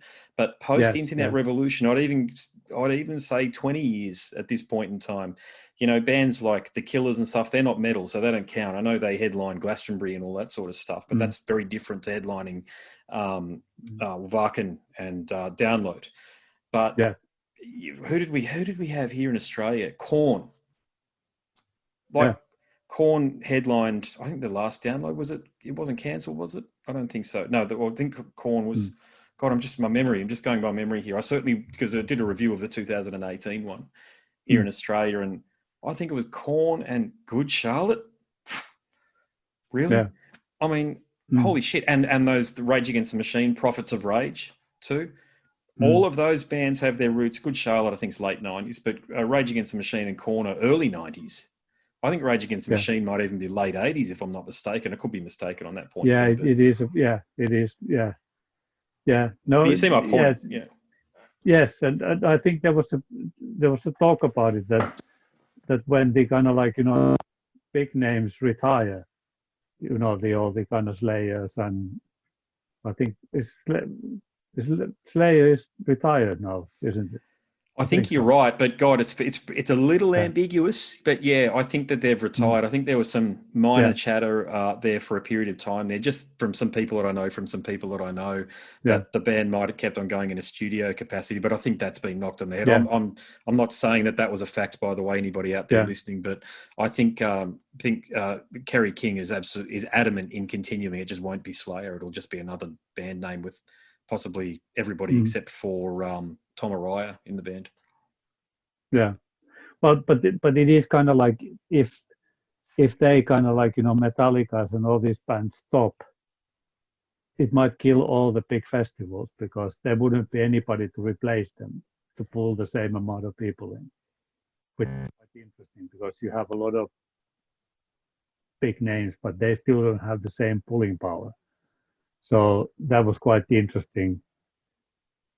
I don't remember where I read about it, but it was quite well justified that like how the European festivals are relying on few big names. I'd never thought about it that way, but there might be some truth to that. But to be honest with you, and look, I'm not in a band, obviously. I'm but a mere mortal. I am in a band, but not one of those bands. But I don't think that it'd necessarily be a bad thing in some ways. I'm not trying to do anybody out of a gig, that's for sure. But I see. To me, I'd rather watch Corrosion of Conformity at a venue that holds 200 people. That's perfect for me. I love that. And then meeting, because I get to go on in this doing what I do here. I get to go and catch up with the guys. You know, awesome. I've met all of these guys, and you have too. You know, you've toured with all of these guys, and to a person, I can tell you, all of them have been fantastic. Guys in Metal Church, Corrosion of Conformity, Rings of Saturn, all great, fantastic guys, and really easy to talk to. And sometimes they've just got off stage. and it is kind of like because we have Brighton, the next kind of bigger Oh place yeah, yeah. from us, and so you get quite a lot of bands there, and I met some time ago like Meshuka, the Swedish Oh yeah, yeah. band, and really lovely guys, and had a really long chat, and that's unfortunately one of those that I lost the video because it was on some hard I raised, which is really annoying because it was really brilliant long discussion about they're kind of like the next generation metal from me. So, but they were already still like old school. So it was quite interesting discussion about because they are a metal band, but they admit that of course there's the young guys can outplay them. Oh, my But sugar, my is that God, enough?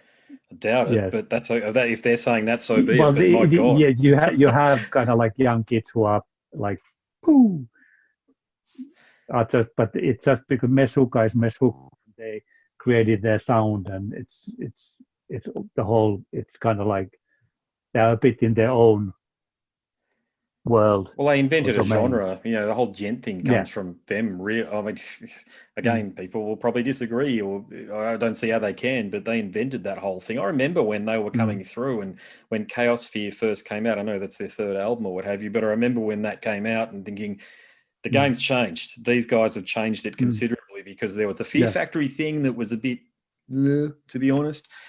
mm, But Meshuggah were like, my God, and you could see other, mm, and because I'm a musician, I saw a lot of other musicians around me go, I want to drum like Thomas Harkey or what have you. You could see yeah, that shift happen mm, very quickly. And of course, it's, mm, bands like Periphery and Animals and Leaders have sort of taken the torch mm, and have continued on. And Tool are another big band as well. I understand. There's some stuff out there. This is all on public record if anybody wants to research it, but there's stuff out there about Maynard that's a bit unsavory. You can check that out for yourself. But I understand the mm, musicians, and I understand Thomas is not, oh, sorry, Thomas. Maynard's not a bad guy either, but I know the other three guys in that band are tremendous guys as well. And they've basically invented mm, their own genre as well, given how many bands copy them. But the guys in mm, Tool just seem to do music as a hobby at this point in time. It doesn't seem to be the main attraction for them. Maynard with his vineyards and his cafes and sommelier or whatever it's called, where he mm, serves people yeah, wine. It just seems to be a hobby, and that's always been my view on music is that, and especially here in Australia, it's probably similar in Finland, I suppose, but you got no hope of retaining a global audience in Australia. You just don't. We're too far away from mm, everything to do regular tours. And until yeah, people are glued on devices, then that might shift things for artists in Australia. But outside of last big band that we really had was In Excess, I think, if I'm not mistaken. In Excess and yeah, yeah, AC/DC, and it's probably, yeah, Finland's famous for its killer heavy metal. It's great heavy metal there with Nightwish and mm, Korpiklani and Lord. And mm. every country seems I to have its don't own know thing. how. I think yeah, Nightwish is in the kind of like on the they are probably the highest level of fame, and I don't the rest. I don't know how. I think they have to work hard to maintain where they are, meaning that they don't have like excessive bank account somewhere or anything. So A trust I fund think there supporting is them, yeah. yeah. So it's a bit kind of, but I think that's also like with all the kind of we have the time when we had supermodels, and then that was the period of time. Then we just have a lot of famous models, but they are not supermodels anymore. Mm-hmm. And so I think that it's the kind of 80s bands, all these that we've been talking about, that they lived a kind of like a time that is not going to be again. That there is not Absolutely, going to yeah. be similar type of successes anymore. There's bands that are successful, but they're not going to make same ridiculous amount of money that they are. They might Mm-hmm. be doing well, but it's not going to be. That was a golden era of those type of bands, and that's kind of gone. Mm-hmm. And now we are living, and of course, now it might be that we don't have big festivals ahead of us. It might be that they are downsized into something more compact because what this virus is doing and Yeah, how it's absolutely. changing Yeah, everything. yeah. I So, welcome it. so That it part of it is. I welcome, yeah. Mm. Yeah. But it is quite interesting. Yeah. All right, I better wrap things up, mate. But look, I can Okay. tell Yeah. I've truly enjoyed this conversation. Thank you for being prepared to Yeah. go No, it's there. very nice. Yeah. Yeah. So, look, if you're comfortable with everything we've spoken about, I certainly am. Yeah. I'll put a bit of an edit together, and I'll just release it as both a podcast. And are you happy for me to put Yeah. it on YouTube as well? I don't mind. I don't think I have said anything that I would regret. No, you haven't. Yeah. No. Hey, look, No. Yeah. let me tell you this. The times that I know for a fact I've said absolutely nothing that should offend anybody, they're the moments people get in touch with you and go, "You said this." But the other moments I know. where we're talking about it with other, and I've done it a lot, believe me, where I've talked about American Mm, politics and identity politics and Trump and all the mm. rest of it, not a word.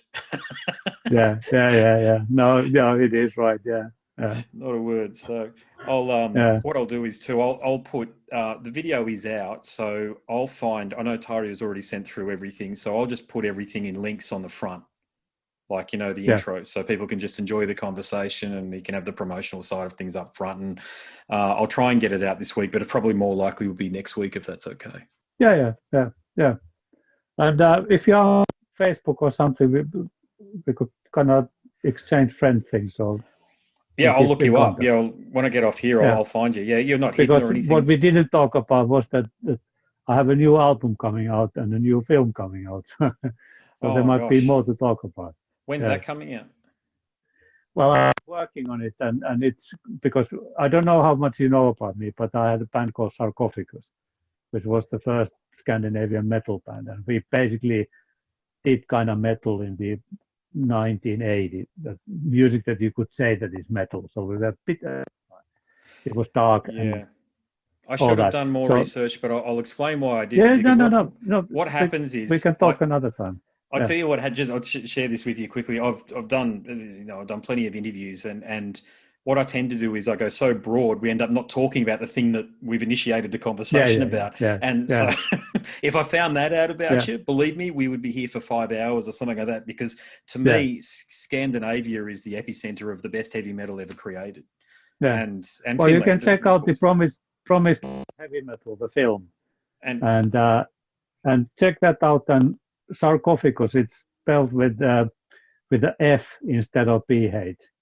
okay, So that's and basically what I'm doing now is different. So the sarcophagus will be dead. It will be buried. It has been going since '78. So I'm doing slightly different type 78. of so different Jeez. type of music. 78. So you But it's predate. still metal, but it's different. Yeah, but Sorry? even the name though suggests it's a metal band, and you know, Possess came out in Mm, 83, sorry, or something like that. So you're a full 5 years before Possess. So was it like an extreme? You know, was it elements of extreme metal in it, or was it? the first album was quite like mixture of blues and rock and progressive and kind of hard rock and whatever. But then the second album was already kind of like the music structure was metal, and the third album is kind of like because it was quite unique because I decided that I cannot make a brilliant album if I use session musicians to replace some of the band members. So it's actually kind of like a very early strange metal album because it actually has professional musicians playing with me, and there's three singers in it, one lady and two guys, and that album is because I kind of mastered it again, and it actually sounds still very heavy. It's very and the riffs and things are very kind of because like at the time like Judas Priest and Iron Maiden, to me they sounded happy. So I think my music didn't sound happy. So I think it was more kind of like in the metal. What I'm saying that before it was heavy rock. I think that the transition is there that it's I know what you're become saying. Yeah, I had a chat to so. Michael Schenker the other night. You know, and we are talking Mm, about. Oh, I had a really long chat to him before, but I was part of the listening party for his new album, and he's a bloke who I think changed the course of heavy metal, but I think he sort of sees it that way a little bit, but you are somebody as well from the sounds of things. And I feel stupid, to be honest with you, for not knowing that about you, because I do But so like much. I said, we can talk again about if you look at the promised land of heavy metal, and then we can talk about the next film that we are working on and the music. So yeah, let's keep this it's dialogue kind of going. like, I enjoy talking to you, mate. I think you raise a lot of good points, and nice. Yes. you know, I mean, because what I'd like to do is create. I mean, social media. It's got to be done if we want to get anywhere. You just have to do it, but it is about creating community, and I tend to find the people that like interact with me.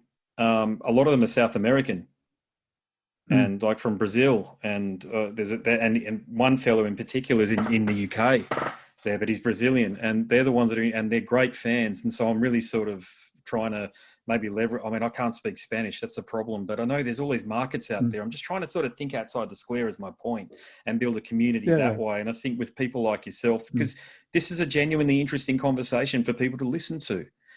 This is something which they can put on in the background, and I can see how long people listen to things for on Wooshka, which hosted my podcast, and where they're not precisely where they are, but what city they're in and how long they've listened for.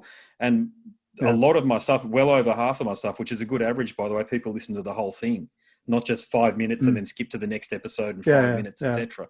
You know, so you're a good guy to have as a contact for continuing to have a conversation with for both of us, I think. So I'd appreciate it, man. Like anytime you got anything new or what have you, let me know, because I love talking to you. So no, it is kind of, I'm still at the end of the Korpiklani documentary, because there's the promotion and all, but it's all kind of winding down, so then it's kind of picking up these.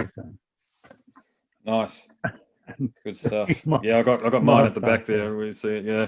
Oh yeah. Yeah, my Music Man basses. Yeah.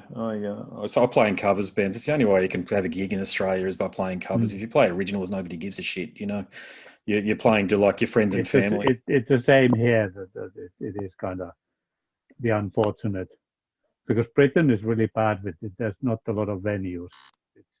It's the pubs.